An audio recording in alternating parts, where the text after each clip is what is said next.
Kraft presents The Great Gildersleeve. Yeah.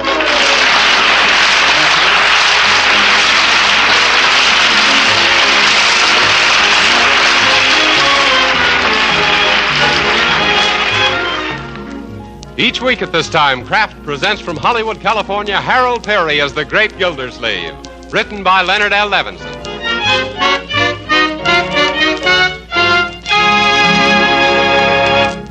We'll hear from The Great Gildersleeve in just a moment.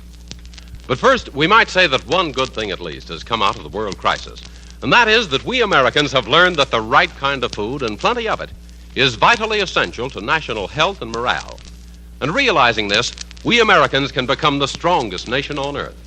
That's why you homemakers should know about delicious Parquet margarine, made by Kraft. Because Parquet margarine is an economical source of nourishment and energy your whole family needs. Yes, Parquet margarine is a highly nutritious food, one of the best energy foods you can serve. And equally important is the fact that every pound of Parquet contains 9,000 units of vitamin A. What's more, your whole family will like Parquet margarine's delicate, appetizing flavor. Yes, delicious Parquet margarine makes everything taste better, whether you serve it at the table or use it for baking or pan frying. So try this nourishing, economical food. Buy a pound or two of grand-tasting Parquet margarine tomorrow. Just ask your dealer for Parquet, P-A-R-K-A-Y.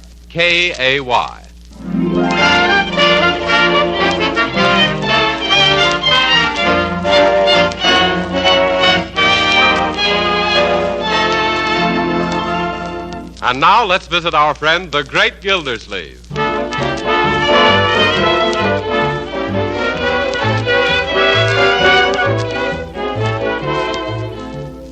Hello. Where is everybody? Oh. Oh, there you are, Marjorie. Oh, hello, Uncle Throckmorton. Did you bring the things I wanted for dinner? Yes, here's the flowers, the after-dinner mints, and the candles for the cake. I hope this wasn't too much trouble. Not at all, my dear. The market was so crowded I just drifted with the tide. That's how I happened to get this quart of clams. Yeah. How many of these candles do you think we should put on Judge Hooker's birthday cake, Uncle? Well, I don't know. How many cakes did Birdie bake? Oh, now, Uncle, I don't think it'd be polite to put on more than 30. Well, if that's all the candles you're going to use, you better burn them at both ends, then.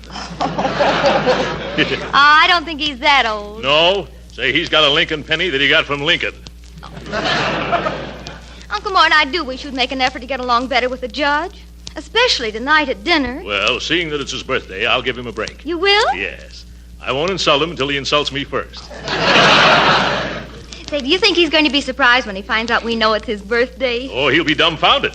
He's got a good start, too. He's been dumb ever since he was founded. Oh, Uncle. Huh? Now, Judge Hooker's really awfully sweet. Well, it doesn't show in his face, then. By George, if I had a puss that sour, I'd take it out and drown it. Say, something smells mighty nice around here. Oh, it's a dinner Birdie's fixing. Oh. And is it going to be delicious? You know, that Birdie is a real treasure. Her dinners are always delicious. The only trouble is I'm beginning to develop what is known as second helping spread. Well, what do you mean? Well, my laps are starting to overlap. Now, don't talk that way, Uncle Mort. Huh? You're just the right weight for a man of your, weight. Yeah. Well, maybe so. Everything's expanding these days. Oh, by the way, Oliver Honeywell's coming to dinner, too. What? Oliver again? Seems that every time we sit down to eat, there's that overgrown St. Bernard puppy yapping around the table. Well, his family's out of town, and Oliver doesn't like restaurants. Of course not. They charge for meals. You know, I don't like to appear inhospitable, Marjorie, but I'm beginning to get bored with Oliver as a boarder. Well, his family will be back by Thanksgiving. Say, by the way, when is Thanksgiving? Anytime Oliver's family comes back. Another thing, Marjorie, can't you persuade him to get a haircut? Oh, well, he says the barber shops frighten him. Huh? He cuts his own hair, and it gets long enough for him to reach. Well, somebody should drop a hint that it's time for the fall harvest. Or else buy him a paper of booby pins. Uncle, you mean bobby pins. You heard me, Marjorie. Oh, let me see. Have we forgotten anything? Oh, I don't think so. Let me see now. Dinner, presents. Yeah. Oh, I ordered a cute singing telegram delivered at 10 p.m. Oh. Say, what time did you what time did you tell the judge to be here? Well, I said that Oh, my goodness. Where's my hat? Right in your hand. What's wrong? I forgot to invite somebody. Who? Judge Hooker. Oh.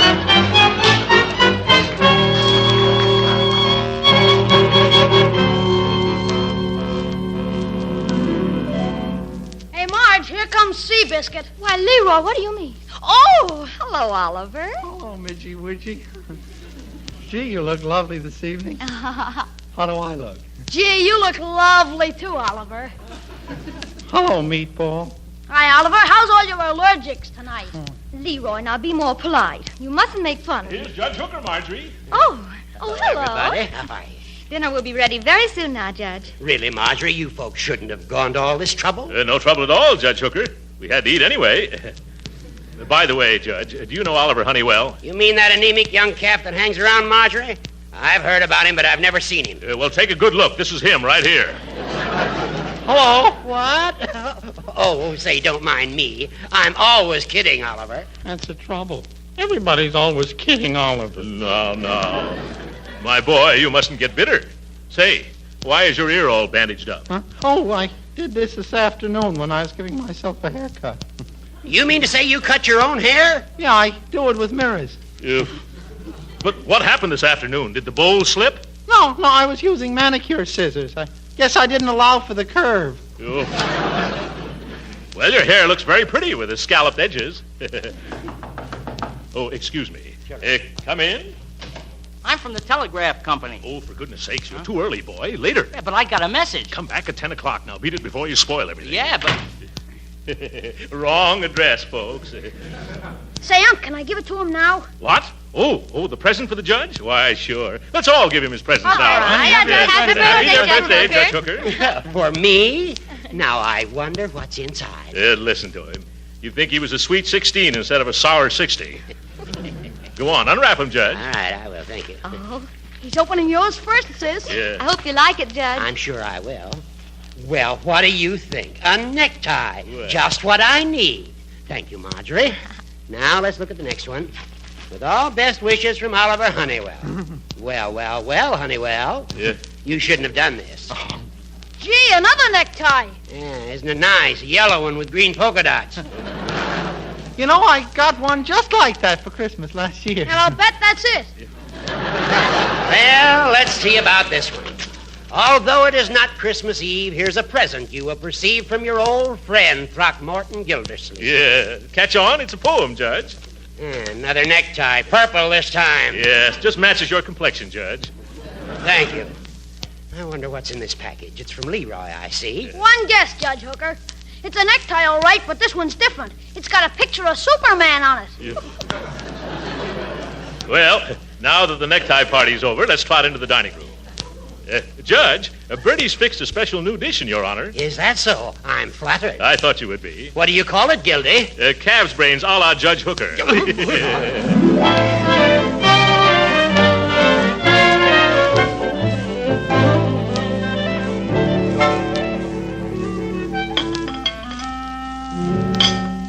No, thanks. No more.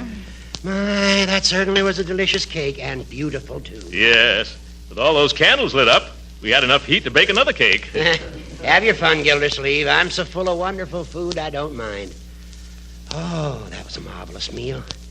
I wish I had a cook like your Birdie. Well, what happened to your cook, Judge? I let her go when I found out that after fixing dinner for me, she'd go out and have her dinner in a restaurant. Oh, excuse me. I wonder who that can be.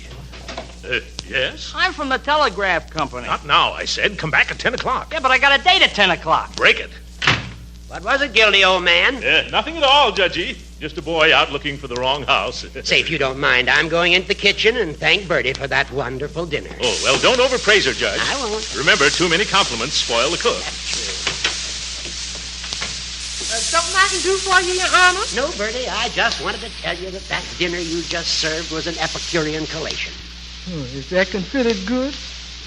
I didn't think it was good. I thought it was a gastronomic achievement. Oh, you didn't like it. I did, too. And I consider myself a pretty good judge. And so do I, and I'll be glad to vote for you. When's the election? Next spring. No, I mean judge of cooking. Wish you were working for me, Birdie. That Gildersleeve is a mighty lucky dog, but he doesn't really appreciate you. He don't? But look at the way he makes you wash those dishes, getting your hands all chapped and red. Well, man, them's rubber gloves. Well, the least he could do is to buy you a nice electrical dishwashing machine. I've got one in my kitchen. Say, you'd have a lot of fun operating it. Well, I don't know. I may be old-fashioned, but I prefer to dunk the dishes in water instead of electrocuting them. Great sense of humor you have there, Birdie. By the way, did I ever tell you about the fine big maid's room in my house? No, sir. Is it pretty? Is it? It's got everything but Rochester. Certainly sounds like the elephant's earrings to me. Yes, and of course, I'm not home more than 3-4 nights a week, so that means my cook has plenty of days off and very little to do. What do you think, Birdie? Well, I think you're going to make some gal a wonderful employer. Well, you don't understand. I want you as my cook. Me? But I've already got a position. But think what it would mean to your social position among your friends if you were to cook for Horace Hooker. Yes, sir. That certainly would impress the other members of the mysterious and bewildering orders of the Daughters of Cleopatra, which I is the head sphinx. But, of course, I just couldn't do it. Why not? Has Gildersleeve got you under contract? No, sir. I'm here strictly on a meal-to-meal basis. Well, then, where no contractual entailment exists between principal and agent at the time of severance of service, notice of termination is not required, ipso facto. Ain't that the truth? Yeah, that's common law. Oh, it happens often, huh? Well, yes. Say, after you left Gildersleeve and come to work for me, you wish that you had left old Stupid over... Oh, stupid over what, Judge? Well, that is, I was saying to Birdie that it must be hard working all stupid over a hot stove. Oh, yeah. I see. Well, come on back in the living room. The kids want to play pin the tail on the donkey, and you're going to be the Democrat. All right, I'm coming. Yeah. Bye, Birdie, and don't forget what I said. You mean about the ipso facto? Yes, and the quicker you ipso, the sooner it'll be a facto. Come on, Gildy, old pal, let's go in the other room. Yeah, all right, Judge. Here he is.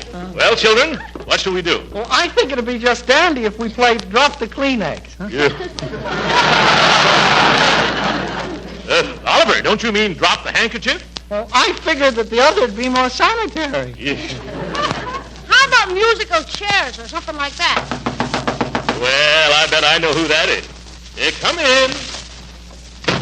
Mister, this is positively my final appearance. Here's a telegram for you. Look, it's not for me. It's to this gray-haired gentleman right here. Oh. No. Don't hand it to him. Huh? It's supposed to be opened and sung. Oh, but I don't think... You're not paid to think. You're paid to sing. I'll break in the song, young man. Well, okay, but remember, you asked for it. Me. Yes, you. Me. Mr. Throckmorton P. Gildersleeve, I'm an awful bad jam. Can you send me $50 to bail me out? Signed, your brother-in-law, Sam. What? Home telegram. Get out of here.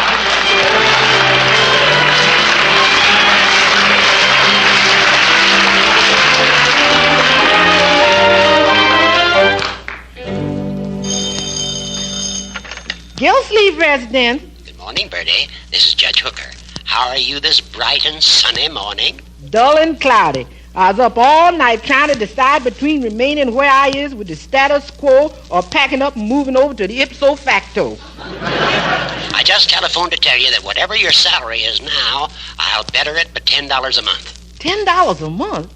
Judge, you done just hired yourself a cook. Fine. How soon can you come to work? Well, that depends on how soon they let me go. Well, cook up some excuse to leave quick. Bye. That's gonna take a mess of doing.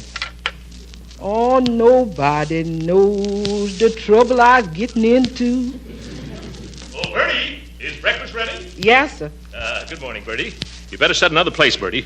Oliver invited himself over for breakfast again. More people to feed. Just working myself to a shadow. Now, Birdie, can I help it if that biological blunder... come right in, Oliver. Thanks. Morning, Bert. Oh, prunes again, huh? Don't you like the way I fix breakfast? Of course he does. Oliver, never wrinkle up your nose at a prune. Morning, everybody. You too, Oliver.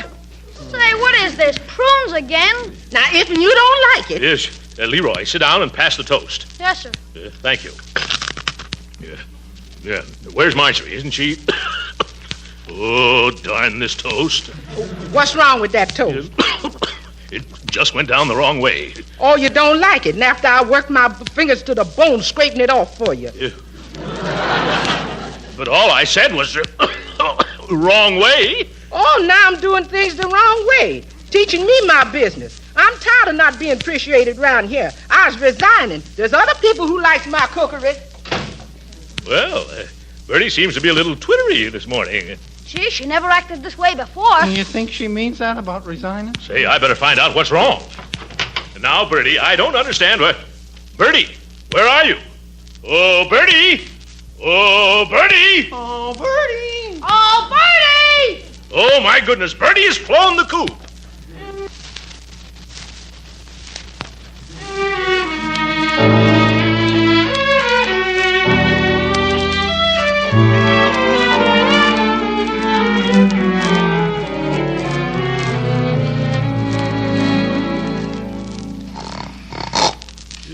Come, wake up, Leroy. It's time to go to school, young man. Just give me another 15 minutes, Birdie. Yep. This isn't Birdie, it's Uncle Mort. I just haven't shaved yet. Oh.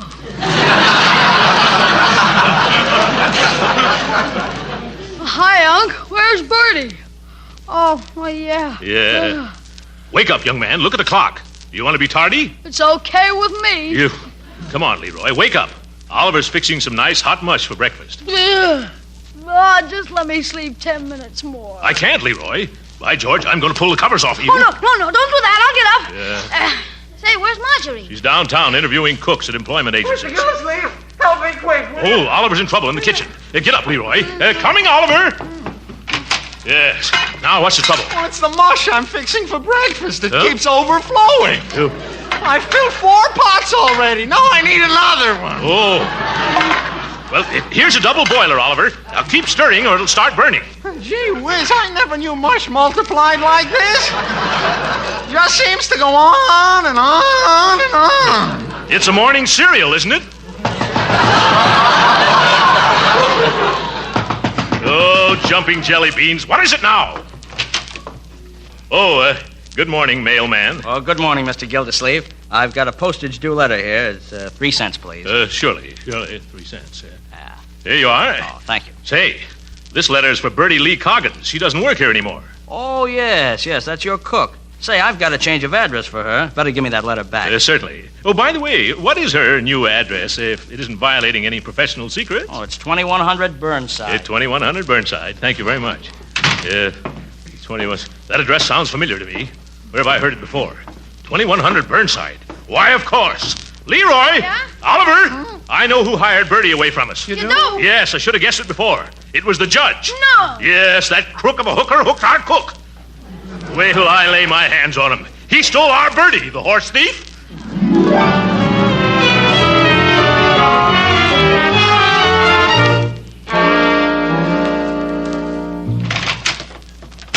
At last, hooker, I finally tracked you down. What do you mean, track me down? I'm always in my chambers this time of day. What do you want with me? Why, you oily worm, you got our Birdie.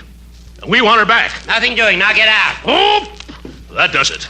I'm going to create a vacancy on the Superior Court bench. Oh, put down those bookends. I will not. Stand still, you old goat, so I can hit you. Now stay where you are, Gildersleeve, or I'll press this buzzer. I won't stay where I am. I'm going to knock you. What happens when you press the buzzer? My bailiff will come in and drag you down to jail. Yeah, it's a frame-up. That's what it is. First you steal my cook, then you upset our whole household, and now you're going to railroad me to the caboose. Uh-huh. So the big balloon's losing all its hot air. Your threats didn't work, Gildersleeve. You're a beaten man. You don't have to rub it in, you judicial Judas. I know when I'm licked. We can't find anybody to do Birdie's work. We can't find where she puts anything. We haven't had a decent meal since she left. You haven't? Oh, that's too bad. Yeah. Well, I don't want to be too hard on you. So, if you promise to behave yourself, maybe I'll invite you over to the house for dinner sometime. I wouldn't sit down at the same table and eat a meal with you, hooker, if I were starving. What am I talking about? If I were starving, I am starving. I knew that your stomach was bigger than your stubbornness. You can come to dinner tomorrow night if you want to. I don't want to. I wouldn't humiliate myself to the extent of what time tomorrow night? 7 o'clock. And don't forget to bring Marjorie and Leroy. Of course I won't forget. But that's the only reason I'm coming. I'm just doing it for the kiddies.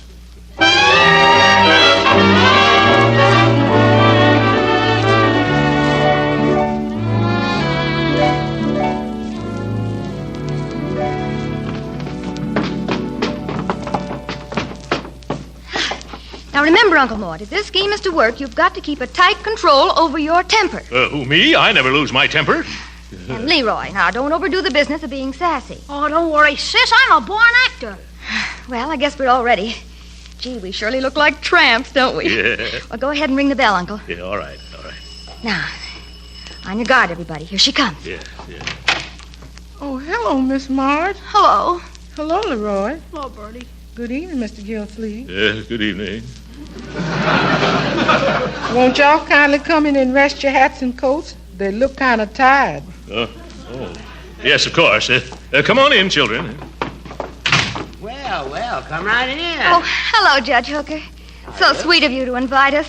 You have no idea how we're going to enjoy this. Hiya, Hooker. How's the cooker? Leroy, don't you talk that away. Oh, hooey-fooey. You can't boss me anymore, Birdie. Leroy, behave yourself. Oh, I just can't imagine what's gotten into you lately. You used to be such a little gentleman. Oh, who wants to be a gentleman? I'm going to be a heavyweight prize fighter and chew tobacco. You ain't gonna be no prize fighter long if somebody hits you smack on that chew of tobacco. And look at your hair. Somebody must have been trimming it with hedge clippers. Nope. Oliver showed me how to cut it all by myself. You never did these farmadiddles when I was there. Why? Birdie, isn't dinner ready? Yes, sir. Well, when you needed a haircut... Then serve the first course, please. It's sitting on the table. Oh, shall we go in now? Yes, sir. Come on, Leroy. Come on, Marjorie. Okay, I'm Birdie, starved to death. Yes. Well, how do you think everything looks? Oh, just splendid. Except for Birdie. What's wrong with Birdie? Well, I think she must be worrying. She's got dark circles under her eyes. Nonsense. Incidentally, you shouldn't talk coming here without a shave. Oh, yes, that reminds me. Birdie, where did you hide my good razor? I've looked high and low for it. Oh, I'm sorry, Mr. Gildersleeve. It's out on the back porch. I used to carry it with me when I went out in the backyard at night. Sort of discourage, late visitors. Birdie, isn't it time to bring the soup? It's right here. Oh, Mr. Gildersleeve, I fixed a special turtle soup for you. I know it's your favorite. Well, thank you. It's a darned expensive to make. We don't have it very often. But I'll come over here every day if you'll cook it for me, Birdie. Oh, I'll be glad to. Splendid. You mind if I bring over Oliver? He just loves turtle soup, Birdie. Uh-huh. Well, you're invited, Gildy. Yeah. Boy, this soup is super. No matter how you like it, Leroy, you just eat it. Don't kiss it. Leroy isn't your responsibility anymore, Birdie. Yes, the judge is right, Birdie. But I know how to handle him. You just send him over here. Birdie, pay attention to your work. That's just what I'm doing. Oh, Miss Marge, that bandage. You done cut your finger. No, Birdie, I burned it.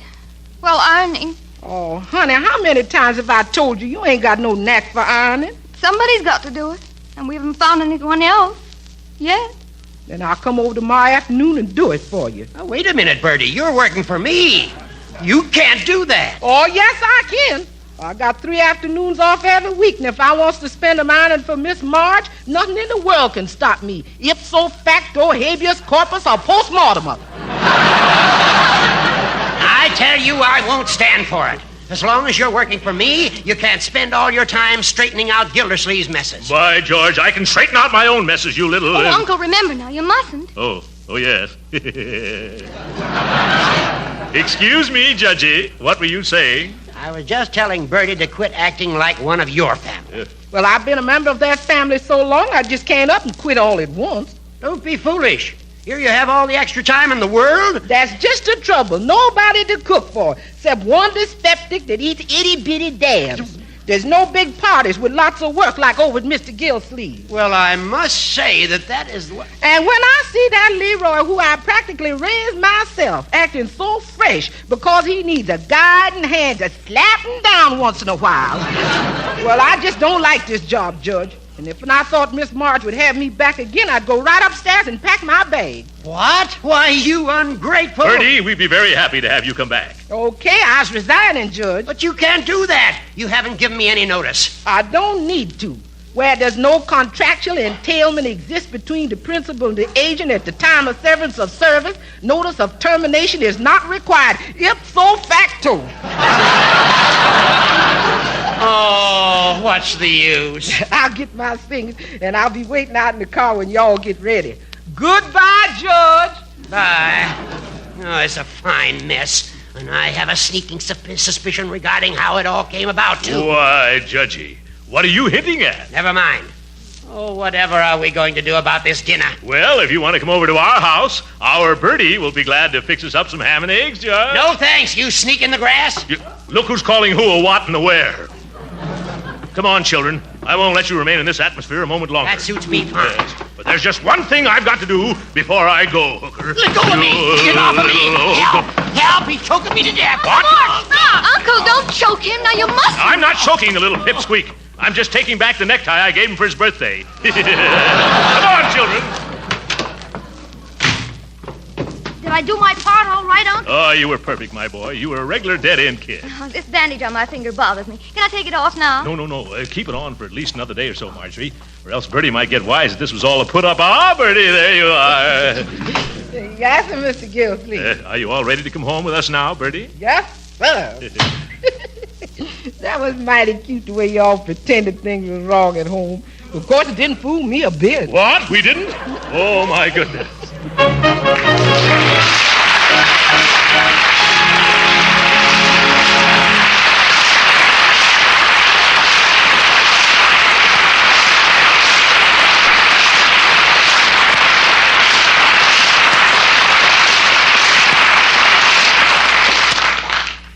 The Great Gildersleeve will be with us again in a few minutes.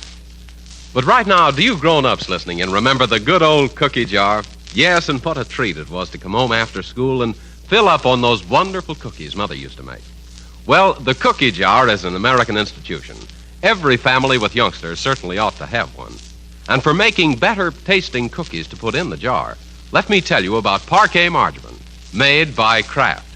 You see, because Parquet margarine is so delicious for table use, it makes better-tasting cookies, too. Yes, Parquet margarine is a genuine flavor shortening, not bland and tasteless. Parquet adds flavor to all baked foods. That goes for cakes and pastries, too. And for the same reason, Parquet margarine makes pan-fried foods tastier, too, and it doesn't spatter or stick to the pan. Another thing, whether you serve Parquet margarine at the table or use it for baking and pan frying, it's a nourishing, wholesome energy food and a reliable winter and summer source of vitamin A. Now, for all these reasons, you should keep plenty of economical Parquet margarine on hand. So tomorrow, ask your dealer for Parquet, P-A-R-K-A-Y.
It sure is good to be back in my own kitchen again. Well, we're glad to have you back, Birdie. Well, there's one thing that sure was a surprise. What's that? I expected to find the sink piled high with dirty dishes and ain't a single one. No, we've been using paper plates. Yeah, we broke all the dishes. Yes. Good night.